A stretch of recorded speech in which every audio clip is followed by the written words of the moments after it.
जो आज हम गयासुद्दीन तुगलक के बारे में तो विस्तार से चर्चा करेंगे।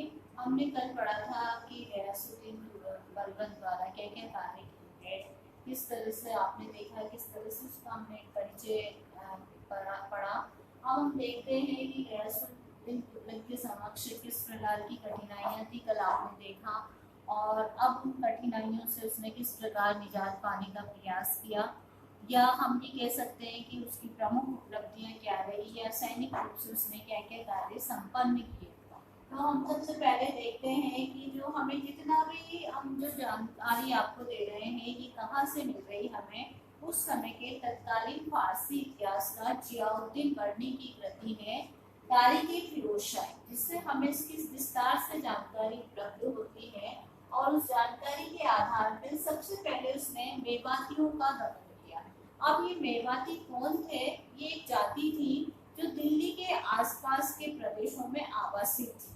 ये जाति, क्योंकि दिल्ली के आसपास घने जंगल होते थे, ये दिन में जो नमाज का टाइम होता था उस समय ये जो है आ जाते थे, राजधानी में घुस जाते थे, घरों में घुसकर महिलाओं के जेवर ले जाते थे और उन्हें जो है चोरी छुपके और जो है आतंक फैला के और एक खौफ पैदा कर देते थे। इसलिए बलबन ने सबसे पहले दिल्ली के आसपास के क्षेत्रों में व्याप्त आवासित लोगों के जंगलों को साफ करवाया और जंगलों को साफ करवा के सड़कों का निर्माण करवाया। और जो ये विद्रोही थे, जो परिवार सहित यहाँ आवासित थे, तो इनके परिवारों को नष्ट कर दिया, बच्चों को और स्त्रियों को गुलाम बनाकर उन्हें बेच दिया गया। और एक महत्वपूर्ण दुर्ग दिल्ली के जो जंगली इलाका था वहाँ पे बना दिया गया, गोपालगिरी दुर्ग का निर्माण करवाया गया।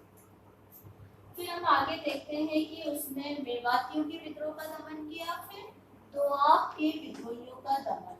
ये दोआब गंगा जमुना के बीच का भूभाग था और इन विद्रोहियों के केंद्र थे कंपी, पटियाला, भोजपुर विद्रोह के केंद्र थे।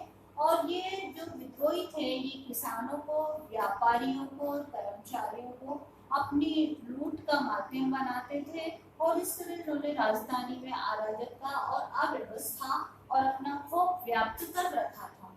इसलिए बलबन के द्वारा इनके लिए विशाल सेना का निर्माण किया गया और उसने इन विद्रोहियों को मौत के घाट उतार दिए गए, जंगलों को साफ कर दिए गए, इनकी बस्तियों को भी जला दिया गया। फिर तीसरा विद्रोह है कटेहर के विद्रोहों का दमन। ये जो इनका केंद्र था बदायूं और अमरोहा थे। ये किसानों के गांवों को लूट लेते थे। बलबन ने अपनी एक विशाल सेना के माध्यम से इसके पूरे क्षेत्र को जलाकर, इनकी बस्तियों को जलाकर आग को समर्पित कर दिया। ये कहते हैं, बर्नी इतिहासकार बर्नी लिखते हैं कि इनकी प्रजाति में जितने भी पुरुष थे जिनकी आयु 1 वर्ष थी, उन सबको मौत के घाट बलबन के द्वारा उतार दिया गया। इतना जो है आतंक उसके द्वारा, इतना खौफ पैदा किया कि दोबारा ये जो प्रजाति थी या ये विद्रोही अस्तित्व में नहीं आया। फिर हम देखते हैं कि उसके द्वारा बंगाल के विद्रोह का दमन किस प्रकार किया गया। बंगाल में इस समय जो सूबेदार था वो था तुगरीन खां। तुगरीन खां ने 1279 में विद्रोह कर दिया और एक स्वतंत्र शासक के रूप में मुगलुसुद्दीन की उपाधि धारण की। उसने जब बलबन को इसकी जानकारी मिली तो सबसे पहले उसने अवध के नवाब अमीर खां को सेना सहित विद्रोह का दमन करने के लिए भेजा, लेकिन वो विद्रोह का दमन करने में असफल रहा। तत्पश्चात उसने 2 सेनाएं भेजी, एक तिरमती की सेना और दूसरी साहबुद्दीन की सेना। ये सेनाएं चढ़ाई कर रही थी बंगाल पे, दूसरी ओर स्वयं बलबन, उसका पुत्र बुगरा खां और 2 लाख सैनिक जो है बंगाल की राजधानी लखनऊ तक चले गए। तुगरीन खां का वध कर दिया गया और इस तरह से क्रूरतापूर्वक इस विद्रोह का दमन किया गया कि जो है कहा जाता है, बर्नी लिखता है कि उसने बहुत लखनऊ के मेन बाजार में, मुख्य बाजार में फांसी की तख्तियां लटका दी, तख्ते ठोक दिए गए, उनपे कीलें ठोक दी गई। उसके जो तुगरीन खां के परिवार वाले थे, रिश्तेदार थे, मित्र थे, वहाँ की जनता थी, उन सबको मौत के घाट उतार दिया और इस तरह निर्दयी व्यवहार किया कि दोबारा कोई भी सूबेदार या कोई भी अधिकारी विद्रोह करने से पहले 100 बार सोचे कि किस तरह से उसका इस तरह का हश्र होगा, इसलिए कभी विद्रोह का नाम ही नहीं ले। इस तरह की उसने तैयारियां के माध्यम से बंगाल के विद्रोह का खात्मा किया। अब हम आगे देखते हैं कि इस समय मंगोलों के आक्रमण से साम्राज्य असुरक्षित हो रहा था। तो ऐसी कंडीशन में मंगोल किस तरह से साम्राज्य की ओर घुस रहे थे, कौन से सीमांत असुरक्षित थे। सबसे पहले उसने दुर्गों का निर्माण करवाया, सीमांत को सुरक्षित रखने के लिए दुर्गों का निर्माण करवाया। दुर्गों में जो है अपनी सैनिक चौकियां स्थापित कर दी। सीमांत की सुरक्षा का दायित्व अपने विश्वसनीय व्यक्तियों को, योग्य सूबेदारों को सौंपा। उसमें एक उसका चचेरा भाई शेर खान था, एक उसका पुत्र था नासिरुद्दीन महमूद, जिसे जो है ये सीमांत सुरक्षित रखने के लिए सौंपे गए। सड़कों का निर्माण करवाया गया, योग्य और अनुभवी सैनिकों की नियुक्तियां की गई और नवीन दुर्गों का निर्माण करवाया, पुराने दुर्गों का जीर्णोद्धार करवाया। ये कार्य उसने मंगोलों के प्रति अपने साम्राज्य को सुरक्षित रखने के लिए कराए।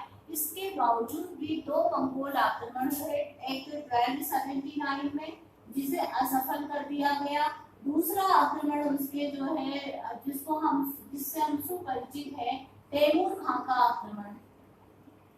इस आक्रमण को भी मंगोलों की सेना बलबन की सेना द्वारा असफल कर दिया गया। बलबन ने अपने योग्य पुत्र, अपने बड़े पुत्र नासिरुद्दीन महमूद को इस विद्रोह का दमन करने, तैमूर खां का सामना करने के लिए भेजा।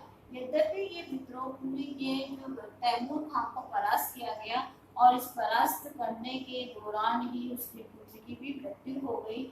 इस तरह हमने देखा कि किस तरह से बलबन के द्वारा जो है अपने साम्राज्य में व्याप्त विभिन्न प्रकार के विद्रोहों का दमन किया गया, मंगोलों से साम्राज्य को सुरक्षित किया गया।